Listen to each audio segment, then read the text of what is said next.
welcome back to Red Hot Marriage. We are coming out of wedding season. Yes. We have had weddings, we have had bridal showers, all the things. And today we got to experience one of the sweetest weddings of a friend that, had been, of course, waiting to get married for a while. And it was just amazing. So it made me think of just our wedding too. I'm there and I'm watching her walk the aisle and I'm just like sobbing because it was just sitting with someone and loving them so much and then like praying and believing the Lord for this day. And then like the day arrives. Yeah. It was so awesome. It was so beautiful. I think for me, being there present, one of the things that came to mind was that moment for me being there with you, 31 years ago, and it was just thinking through it, the way I was like nervous, the way all the planning, the fight that we had before our wedding. We should talk about that. The day before. All that is like this beautiful, meaningful space of sharing vows, and how important is marriage? How important are the vows in marriage that are so sacred? It's one of the sacraments, like marriage, so beautiful. And I think the pastor that officiated the wedding did an incredible job, like making the wedding and the vows exchange so meaningful, involving the parents, the grandparents. It was brief, but it was so many meaningful touch. Yeah. He did funny segments in the vows exchange and talking to the couple. It was great. I really enjoyed it. But it always, every time that we go to a wedding, it throws me back to our wedding and the moments leading up to seeing you beautifully in your splendor, dressed in white and coming down the aisle. It was incredible. Anytime we see a wedding video, I know that I always think back of that moment when we were there. And one thing that we told each other was that the day of the wedding, that if we felt that God was saying no to this marriage, then we had to have the courage to walk away. Yeah. And it was like that great love for you, but also you having that love for me, that we wanted to marry God's best in our life. Yes. And not forfeit, God's plan for us. So I remember that it was like that moment when I woke up that day and getting ready for, to walk down the aisle. I remember thinking, today I get to marry the love of my life, my best friend. I mean, it couldn't be a better day. So it was awesome. And I think that brings us, 31 years into the future and being here now, and why marriage is so important, to us. Yeah. And, we talked on the podcast in different episodes, the challenges that we faced, and all the things that we had to overcome. And now the extension of Red Hot Marriage is not a destination, but it's a journey, and a journey that we lived through. And I think throughout that journey, we've done some things that are really solid, and things that were not very good, and things that were exceptional.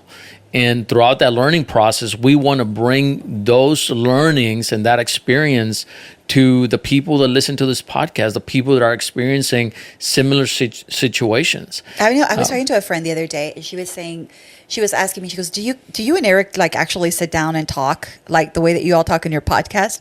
And I'm like, yeah, maybe not with a microphone, but we do. We have a lot of conversations about pretty much everything, and anything. Like our relationship is like what you see here is what we do on the couch, just a few feet down there. We're always talking. We always have opinions and disagreements too on like, okay, what we believe, But I think that that's part of marriage that no one really prepares you for. Because you fall in love, you say, okay, well, I want to spend the rest of my life with this person, but that person is the person you're going to talk to all the time. You have to like that person. And you have to kind of like the person too, because initially it could be, yes, all the physical, all the things that maybe the thrill, the excitement. Absolutely, 100%. All the things, right, of getting to know this individual. But then like at the end of the day, it comes to this right here, to like, can we have those conversations that challenge us, that pull us apart and then together again, and then like continue to build a relationship that is honest, open, and transparent with each other, like for the rest of our life? I think that's the real question that people should be asking when they are about to get married. And then for those that are married, are you having those kind of conversations with your spouse? Yeah. Are you friends? Like when people see you, do they say like, wow, that's an awesome marriage? Or are they saying like, ooh, I don't want to get married if my marriage is going to look like that. Right. And we've always strived to have a marriage that is one that is full of integrity, that is full of like, this is who we are. Like, we're not going to hide. Yeah. We're going to tell you the good, the bad, and the ugly of it. And I think that that's what sets us apart. So I know for couples that have been married for a long time, sometimes you see them, and we've talked about this before, and there is so much disconnect, and they're really not talking about the hard stuff. Yeah. It's just living with each other and just, you know, the day is what it is. And it's honestly boring. If someone were to look at your marriage, what would they say? Would they say, is it a representation that these people are walking together, or they're just living together? And it's sad sometimes to see the condition that marriages today are in because of disconnection, because of busyness, because of so many different things. And I know that most marriages start like today's, that they start with the excitement, with the just the thrill of going into this life, experiencing it together. And somewhere along the way, things get messy, things get maybe sloppy. Yeah. And then there is the aftermath of like, oh, we're here and we're bored. Yeah, no, for sure. And that you're 100%, you know, correct with the couples that we've experienced mentoring and relationship. A lot of the times you can see those trends. Well, one of the things that came up just a few days ago, we're looking into we're watching a podcast, and this podcast, this lawyer comes up, and this guy is one of the top divorce lawyers in the country. Think about it. I don't know how many thousands of couples he's divorced. And in this podcast, he was talking about how he has found out a way to help couples not get divorced with zero money, and all it takes is a conversation. 10 minutes a week. 10 minutes a week. That's what he said. That is, for me, when I heard that, I was conflicted inside, because I hate divorce. We hate divorce. Sometimes divorce happens, and it's a very complex subject. But we want couples that are in the middle of a crisis to be able to get the tools to be able to repair the relationship and stay in the marriage. Right. And sometimes, of course, if it's solvable. Yeah. And sometimes we understand that there's a lot of different scenarios where that is not happening, and that's fine. But this guy is one of the top divorce lawyers, and he threw that out. I was taken aback. I was like, okay, you got my interest, right? You've seen this over and over.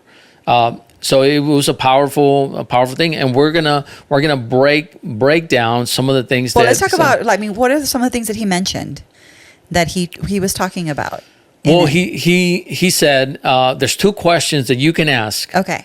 You can ask on a weekly basis, or you can ask on a systematic way, however you want to do it.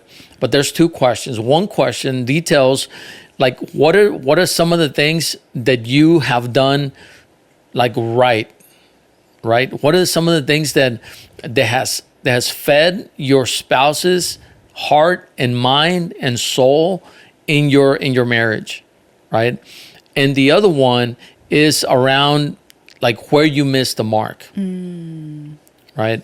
And if you can ask those questions, you can get you stop guessing. Yeah. You start creating stories in your mind. You stop adding to the storyline of why you feel distant, why you feel disconnected, and you get a pinpoint accuracy on the things that you need to continue to do to feed your marriage, to feed life in the marriage.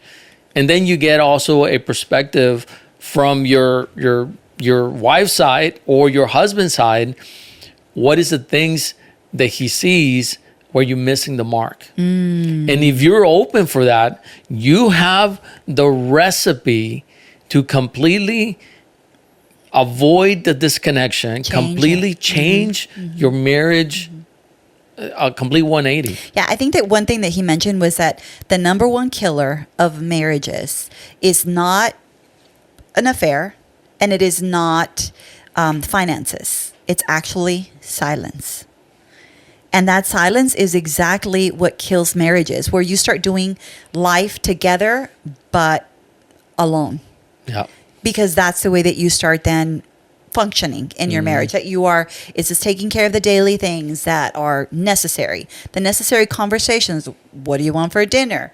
What homework do the kids have? What do we need from the store? It just becomes so transactional that you start losing the connection that even got you to, to create this life with your spouse, right? And I love that because we see that a lot, that it is truly that drift, that slow drift that happens in marriage. And no one tells you that drift is going to come, that it's going to happen, that it's going to be part of what you're going to navigate. It just happens. And by the time that you know it, you're both living like strangers in your home. So I love the idea of the questions. And I think that he said, like, you should ask your spouse, three areas, right? 3 things that I did. What are 3 things? What are 3 things? More specifically, the question is, what are 3 things that I did this week that made you feel loved? Right? So it's what are 3 things that if you're hearing this on the podcast, I'm pointing at myself, that I did that made you, Diana, my wife, feel loved. Those are the 3 things. Okay, well, let's name them. And sometimes, like, and you say let's go, let's think about it. Yeah. But those are important questions, and sometimes because you don't think about it, you don't know what are the 3 things. Well, let's name them. So let's do it. We haven't talked about this, so I'll respond. The first thing that you did, and this is we were at a girls' trip, and when I got back home, we bought this mop. We love going to Home Depot. I love this mop and Home Depot. Home Depot, and we bought this mop. Hey, I carry my Home Depot credit card as one of my top cards. It's ridiculous how many times we're there during the week. It's like our second home.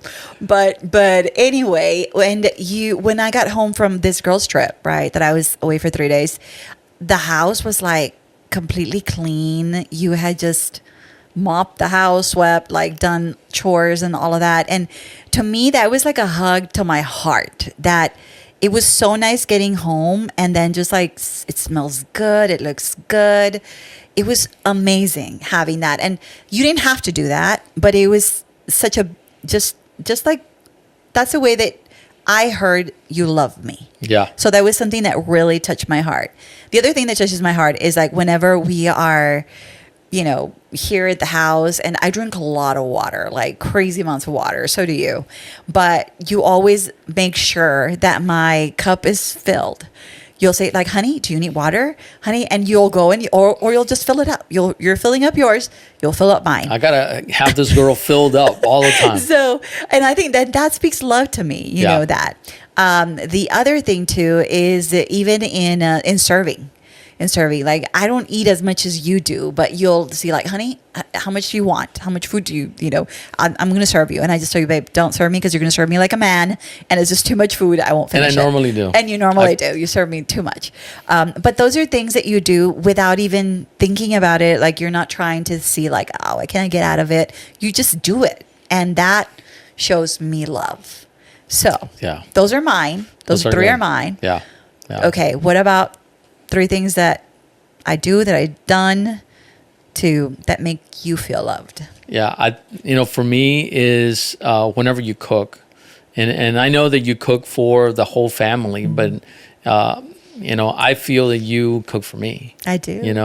And I love that. I love, whenever you cook. I love all your meals. You're an incredible chef. I love to cook with you. And so that's one of them. And the other is whenever you go to the store and you're shopping and all of a sudden, something that I did not tell you that I wanted or that I needed, but there's something that I like, and you just bring it. You just bring it for me, and that is I feel love in those moments. And the third one, you always buy me clothes whenever you go and find something, and that is great. Like I feel loved because. Like, my taste, the things that I enjoy. So you just pick something up from, if you're at, I don't know, at Goodwill, you're shopping and, going through or you're at the mall or whatever, and you find something that I might like, you just bring it. And I'm like, man, like I hate going to those places. Sure, I love it.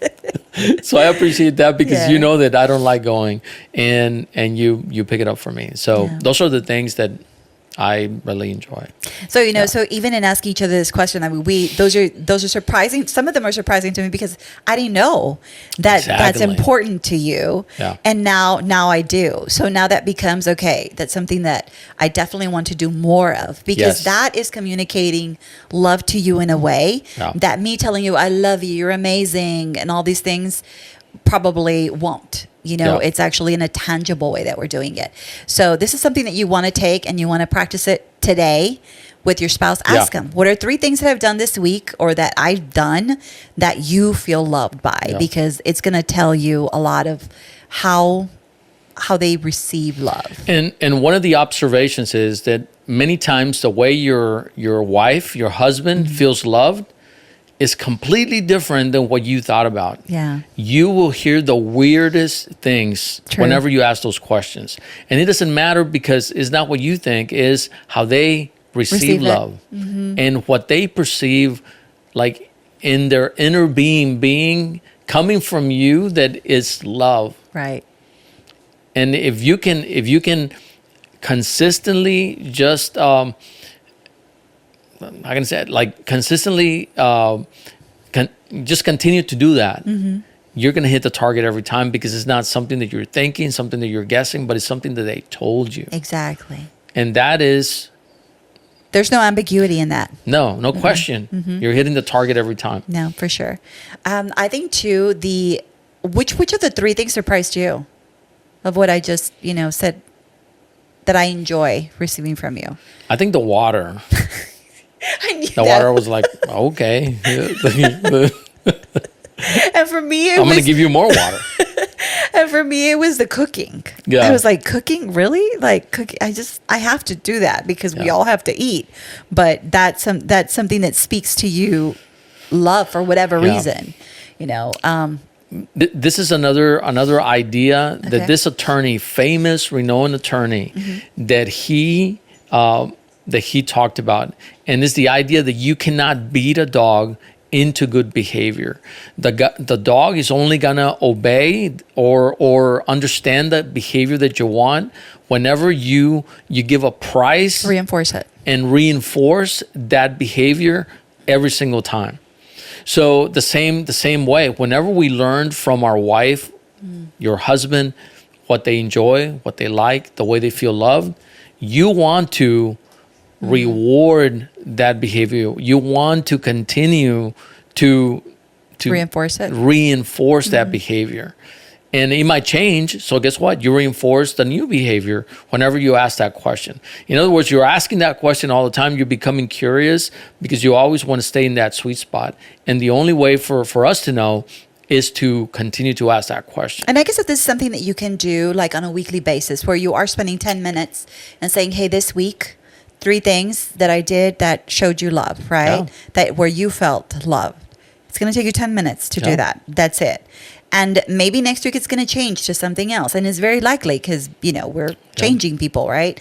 And you continue to have that curiosity for what is interesting your spouse's heart, what is capturing her heart or his heart.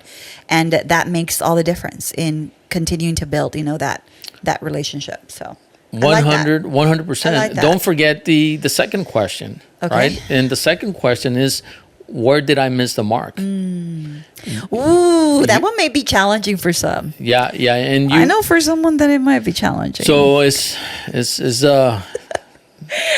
So one thing too, if your spouse receives any kind of like a question like this, like criticism, it may be a little bit challenging when you start this, because if their default button is to defend, right? Defend themselves. Like, well, I'm really trying. That's not the point. Like here, when your spouse asks you that question, you really want to lean in and be curious about it, and then kind of sit with it. And then, okay, well, maybe next week, this is then where I need to improve. It's almost like a performance improvement plan. Yeah. That's really the way that it needs to be approached. But the important part is in the sequence of the questions. Right. You always start with the reinforcement, the positive one. Okay. So show us what that would look like. It's very important. Boy, just the sequence. You ask the first question, what are the 3 things that made you feel loved this week? Yeah. Right? That I did. And then you go through that. And then you ask the second question. The second question is, where did I miss the mark? Right? Because if you just ask, where did I miss the mark, it's going to sound like criticism. Yeah. And according to the study of this expert attorney, he says that it doesn't matter if it's constructive criticism. And if you lead with that, leading with criticism, it doesn't matter if it's good or bad, it never works because it's taken like criticism. So it's better to lead with the first question, reinforce that, and then you can ask the second question. I like one of the ways that also they reframe it, instead of saying like man, like we just never have sex, we never do anything fun. Yeah. Instead, ask it like, or say it like, do you remember how much fun we had at Six Flags when we went on that roller coaster and we just screamed our heads off? I would love to do more of that. That is the reframe, and that is powerful. It is, because now you're drawing on an experience that you both shared, a joy that you both experienced right together. And now it doesn't come across as criticism. It comes across as a suggestion, right? It comes across as maybe going back and exploring that again, and it invites the person in. Doesn't like say like, well, you always never do this, but that's going to change the conversation that you'll have together. So it's really good. So we never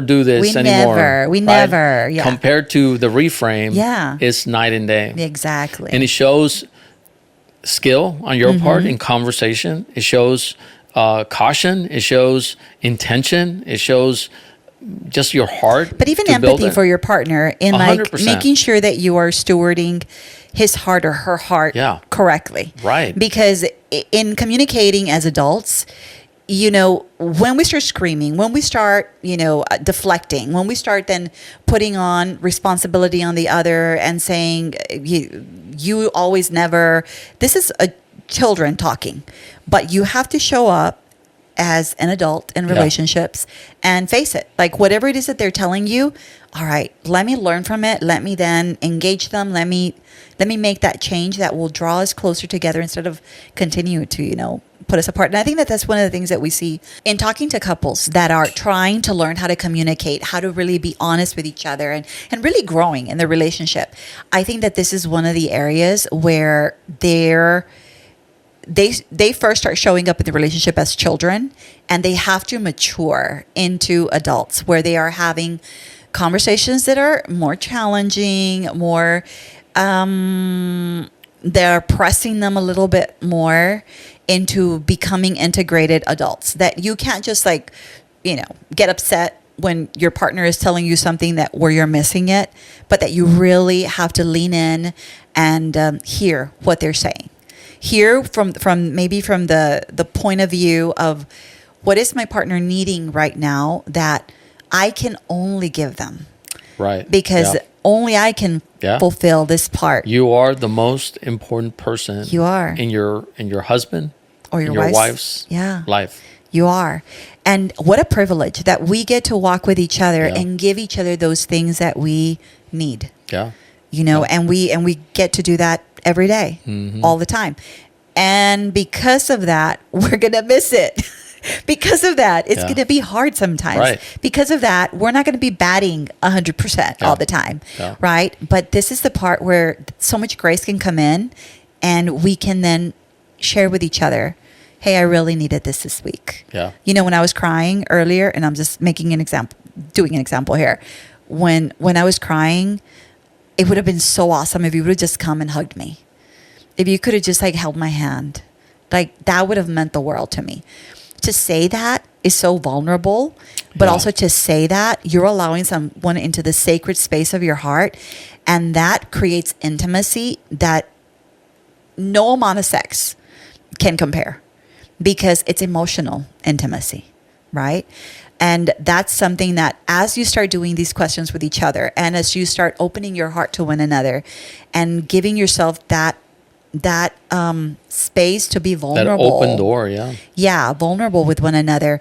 It creates a special intimacy that maybe you've been lacking. Yeah. You know, so those couples that are out there and maybe feel really disconnected from each other, and it's like business as usual. Here we are, another day, putting one more day into the marriage here, the marriage check mark, right? Yeah. That's not a way that we want you to live. That's not a way that God intended for you to live. You know, God intended for you to live in unity, in just with each other, but also in full intimacy with one another. Walking this life out, sharing the highs, sharing the lows, sharing all that He would give you, right? And that's why He gave you a companion in your spouse. The part that is tricky is like, can you be a companion that is safe for your spouse's heart? That when they come to you and they tell you, hey, babe, like, this is an area that you missed it this week, that you can hold peace, hold still, right? And listen, and then kind of make a mental note like, hey, next week, I'm gonna tackle this one. Well, and I think this is why these questions are so on point, because it's not your spouse telling you, hey, this is where you missed it. Yeah. You know, it's like you're saying, you're the one asking the questions of your spouse. You're the one saying, what are 3 things that I did that made you feel that loved this week? Where did I miss it this week? Like, you are saying it. It comes out different when your spouse asks you that question or tells you, hey, you missed it, you know, this, right? This ways. So the open door is when you ask those questions, and then you want those things to come out when the questions are asked. Like, if you nurture this skill, it's going to take your marriage to the next level quickly. And it's going to help you go from a marriage like the one that we saw today, starting the inception, the beginning, the beautiful parts of that, and carry it through the middle part, the maturity stages of marriage that carry on and build a bond that is going to be unbreakable. And that doing that is worth it every single time. You bet. You bet. And it is avoiding the very thing that this attorney is telling you that you can avoid.